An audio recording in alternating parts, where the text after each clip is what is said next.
Կարծում պարոն վարչապետ, եթե թույլ տաք մի փոքր այդ սոցիալ-հոգեբանական փոփոխությանը, ես կարծում եմ նպաստում է, որովհետև Պարիսպը գնացել ճիշտ տեղում կանգնել է։ Դա Տավուշի օրինակն է, այսինքն մենք այդ պաշտպանական եւ Պարիսպի տեղը այլևս ճիշտ ունենք, ու մեր ներսի անվտանգային եւ իրար հետ հարաբերվելու ներքին փոքր պարիսպիկների կարիքը վերանում է եւ սա եւս կարծում եմ մեծ ձեռքբերում է։ Բայց ինչ հետաքրքիր բան ասեցիք։ Այսքան որ գնացել եկել եմ, կարող է ես չեմ նկատել կամ դեռ չեն հասցրել սարքել։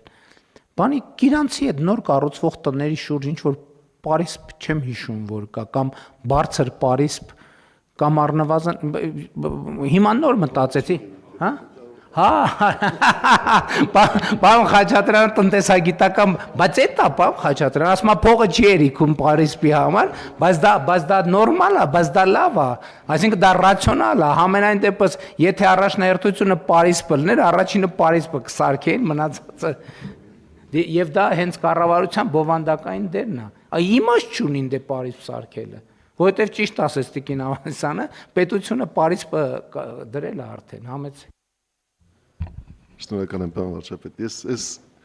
քննարկումը մի ուրիշ տեսանկյունից եմ նաև շատ կարևորում, ժամանակի տեսանկյունից։ Տեսեք, մարդկանց եկամուտներն ավելանում են։ Հիմա խոսում ենք հարազատները դրսում հանդիպում են, ավելի շատ են հանդիպում։ Ինչու՞, որովհետև դրսում հանդիպելը ավելի թանկ է։ Եվ մարդիկ 20 տարի առաջ եթե մտածում էին հարազատներին հանդիպելու համար, գուցե տունը կամ սենյակը մեծ էին կառուցում նաև նրա համար, որ հարազատներին կարողանան տանը հանդիպելով խնայել եւ պատերից դուրս գալ, եկեք մտածենք նորից եկամուտների տեսանկյունից այսօր պետության եւ համայնքների եկամտային հնարավորությունները էապես ավելանում են եւ իրենք ավելի շատ են ներդրումներ կատարում են համայնքային միջավայրում, որը պատից դուրս է եւ այդ հարմարավետությունը պատից դուրս, պատից ներսին մոտենում է գնալով, որովհետեւ համայնքների եւ պետության ֆինանսական հնարավորություններն են ավելանում։ Հետեւաբար սա պետք է բնական զարգացման մեջ մտածել այս հարցի մասին, օրինակ ես էլ իմ մասին որ մտածում եմ, ես 20 տարի առաջ երբ որ տուն էի կառուցում, մի մեծ սենյակ էի կառուցում, որտեղ մտածում էի, որ պետք է հարազատներին կարողանամ հավաքել։ Եվ այդպես էլ արել եմ,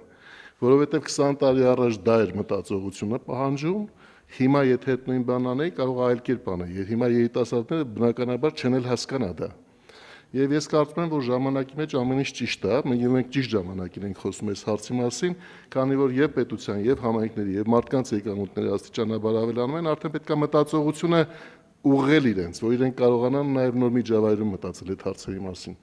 Այո, ընդհանուր առմամբ ձեր ասած այդ համաձայն եմ, պարոն Խաչատրյան, բայց երբ որ դուք խոսում եք, ես մտածում եմ հետեւյալը. եթե մարդը այդքան հնարավորություն ուներ գնալ Թիֆլիսից Պեպսի-կոլա առնի հետ գա, եթե իրան բնակավայրում այդ նույն ծառայությունը լիներ մի քիչ այդ ճանապարհը ծախսը շահույթի մարժայով, կարող է նաև հնարավորություն ունենար գնար նստեր այդտեղ բան աներ, խմեր այդ, հա? Հա, էլի, այսինքն այդ շուկայական տնտեսության տրամաբանությունն էլ է որոշակիորեն լուծում, բայց այո։ Եվ սա թեմա է, որը կարելի է անverջ քննարկել։ Եթե այս պահին, այսինքն արդեն ահագին քննարկեցինք, եթե այլ դիտարկումներ չկան, չմոռանանք ինչի համար ենք հավաքվել, իսկ խոսքը 56-րդ հարցի մասին էր, որը դրվում է քվեարկության, ովքեր են դեմ որոշման ընդունմանը, դեմ չկա, որոշումն ընդունված է։